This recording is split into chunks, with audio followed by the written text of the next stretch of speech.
The sound came again. Puh, puh, dun. 3 loud, heavy bells echoed through the quiet town of Ashville. It was exactly 3 a.m. Emma sat up in her bed, her heart racing. The church bell was ringing again. But everyone in town knew the old St. Mary's Church had no one left to ring its bell. It had been abandoned for over 50 years after a mysterious fire took half its roof and the priest vanished without a trace. The wind was still. The night air outside her window was cold and black. But the sound was clear and close, rolling across the empty streets. Emma's little brother, Ben, ran into her room, his eyes wide with fear. "Emma, it's doing it again," he whispered. "I know," she said softly. "Go back to bed." But neither of them moved. The bell stopped after the 3rd strike. Then everything went silent. Not even the crickets chirped. For a long moment, it felt like the whole town was holding its breath. Then came the knock. It came from downstairs. Emma froze. Her parents were out of town for the night, leaving her in charge. Who would be at the door at 3 in the morning? She slowly walked down the stairs, Ben gripping her sleeve. When she reached the living room, the knocking stopped. She peeked through the front window. No one. Just fog rolling across the road, and in the distance, the faint shape of St. Mary's Church, its broken tower barely visible in the moonlight. That's when she saw it. A light, faint and flickering, inside the church tower. Someone or something was up there. Emma gasped and stepped back. "Ben," she whispered, "go get my phone." But when she turned around, Ben was no longer behind her. "Ben?" she called, her voice shaking. No answer. The front door creaked open slowly, as if pushed by unseen hands. Cold air swept in. Emma's heart stopped. The door stood wide open. Fog poured into the house like smoke. And in the middle of it she saw small footprints, Ben's footprints, leading down the front steps toward the church. She ran out barefoot, calling his name, but her voice vanished into the mist. The town was empty, every house dark, every streetlight flickering weakly. The only sound was her own breathing, until the bell rang again. Puh, puh, dun. The same 3 strikes. Exactly 3. And then a faint voice echoed from the direction of the church tower. "Emma." It was Ben's voice. She froze in place. The sound came from inside the old church. But how?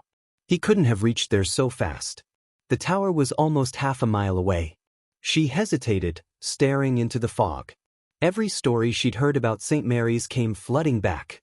The fire, the priest who vanished, the children who claimed to see a shadow standing in the bell tower. Emma's breath came in short gasps. She wanted to run, to wake someone, anyone, but her brother was out there. She took 1 step forward, then another. Her bare feet slapped against the cold pavement as she followed the trail of footprints toward the church. The fog thickened with every step. The town's edges disappeared behind her. Soon, all she could see was the faint outline of the church gates. They stood open, creaking slightly in the wind. She walked through them slowly, clutching her phone flashlight. The church loomed above her, massive, blackened by soot, its tower rising crooked into the sky. Inside, everything was silent. The smell of burned wood and damp stone filled the air. The pews were covered in dust. And yet she could hear something faint, like whispering. She pointed her light upward, toward the staircase that led to the tower. "Ben?" she called again. No answer. Only the whispers. She climbed the steps, one by one, her flashlight trembling in her hand.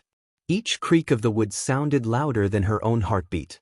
When she reached the top, she found the bell, huge and dark, hanging by a rusted chain. But what made her gasp wasn't the bell, it was the figure standing beside it. It was a man, tall and thin, wearing a torn black robe. His back was turned to her, his head bowed. His hands gripped the bell rope tightly. "Sir?" Emma whispered. "Have you seen my brother?" The man turned slowly. His face was pale, too pale, and his eyes glowed faintly, like candlelight flickering inside a skull. He smiled, a soft, hollow smile that didn't reach his eyes. Then, without speaking, he pulled the rope once more. Don't. Emma screamed. The sound shook the tower, echoing through the night. She turned to run, but the door at the top of the stairs slammed shut by itself. And then she heard it again, Ben's voice, but this time, it was right behind her. "Emma," he whispered. "Don't look back." Emma froze at the sound of her brother's voice. It was close, too close. Her body went still, her heart beating so hard it hurt. "Ben," she whispered. No reply. Only the echo of her name fading into the damp air. Slowly, she turned her head, even though every part of her wanted to run. There was no one there. The air around her grew colder. Her breath turned white. Then, a soft hum began to rise, low, distant, like a hymn sung by a dozen voices somewhere deep in the church. The glowing-eyed man was gone. The rope hung loose, swaying on its own. Emma backed toward the stairway, shining her flashlight across the tower room. Her light caught something on the floor, a small blue sock. It was Ben's. "Ben!" she shouted this time, her voice breaking. She grabbed the sock and ran down the stairs 2 at a time. The whispers followed her, wrapping around the echo of her footsteps. When she reached the main hall, the old church doors slammed shut with a heavy thud. Emma jumped, spinning around, trying to open them, but they wouldn't budge.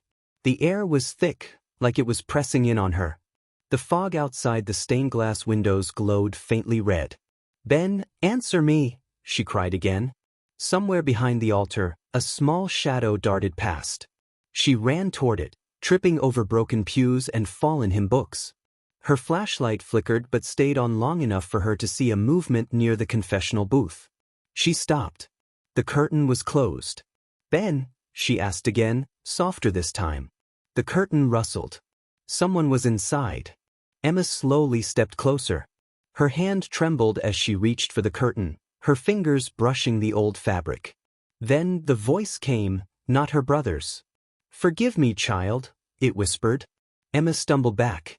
The curtain slid open on its own, revealing only darkness inside. No one was there. But carved into the wooden seat were fresh words that hadn't been there before. "He rings for the lost." Her light flickered again. Then, from somewhere above, the bell struck once. Dun. Just one loud, hollow sound. Then again. Dun. Emma looked up, fear creeping over her face. The bell was ringing, but she wasn't in the tower anymore. It was ringing by itself. And this time, she could hear more than just the bell. Children were laughing. She turned toward the sound, and through the cracked window, she saw shadows of children dancing in the fog, spinning in circles around the churchyard. They looked happy, until one by one, they stopped and turned to face her. Each of their faces was pale, empty, and wrong. Emma stumbled backward, tripping over a fallen candle holder. It clattered across the floor, the sound echoing like thunder through the hollow building. The laughter stopped. Her flashlight beam caught the pulpit, and behind it stood a cross. But now, someone was tied to it. It was Ben. Emma screamed and ran toward him, but the closer she got, the darker the air became. The cross wasn't wood anymore. It was made of cold black metal, and Ben's eyes were wide open, glowing faintly white like the man in the tower. "Ben! Ben, it's me!" she shouted, shaking him. His lips moved, but no sound came out. Then, from his throat, a faint bell sound escaped. "Don't." Emma stepped back in horror. Her hands shook. No, this isn't real," she whispered. She grabbed his shoulders again, trying to pull him down, but his body was stiff, cold. His head turned slightly, his eyes locking on hers. "Emma," he said at last, voice slow and broken, "he wants you next." The bell above rang again, louder, heavier, and cracks spread across the walls. Dust fell from the ceiling. Emma looked up and saw the same glowing-eyed man standing in the choir loft, staring down at her. His black robe fluttered as though blown by an invisible wind. "This church rings for the souls who don't rest," he said in a hollow voice. "And tonight it rings for you." The bell thundered again, making the whole building shake. Candles blew out, plunging everything into darkness. Emma screamed her brother's name again, but the sound drowned beneath the deafening bell. Then silence. The lights flickered back. Ben was gone.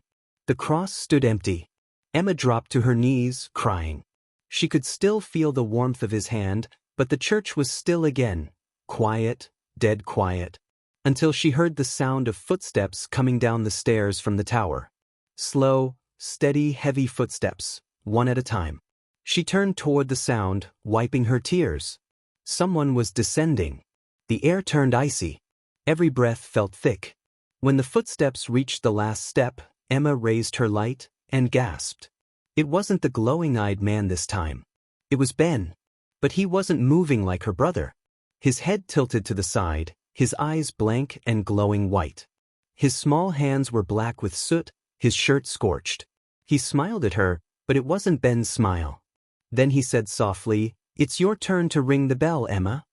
Emma stood frozen, staring at her brother's glowing eyes. The church air felt heavier, pressing against her chest. She took a slow step backward. "Ben, it's me." Her voice cracked, but his face didn't change. He tilted his head again, that same eerie smile stretching across his lips. "It's your turn to ring the bell," he repeated softly.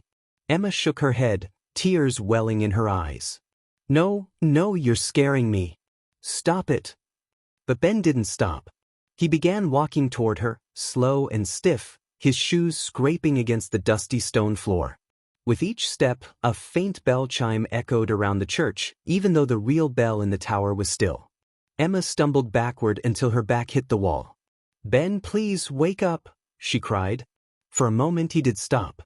His eyes flickered, and she thought she saw something, just a trace of her real brother, trying to fight its way through the darkness inside him. But then the glow grew brighter again, and his voice came out deeper, layered, like two people were speaking through him at once. "The church has chosen," he said. "It must ring at 3. Emma shook her head. "But it already rang." Ben smiled wider. "It rings again, for the living." A cold gust rushed through the building, slamming every door shut at once. The candles lit themselves, one by one, bathing the church in a dim orange glow. Shadows stretched across the floor, twisting and writhing as if alive.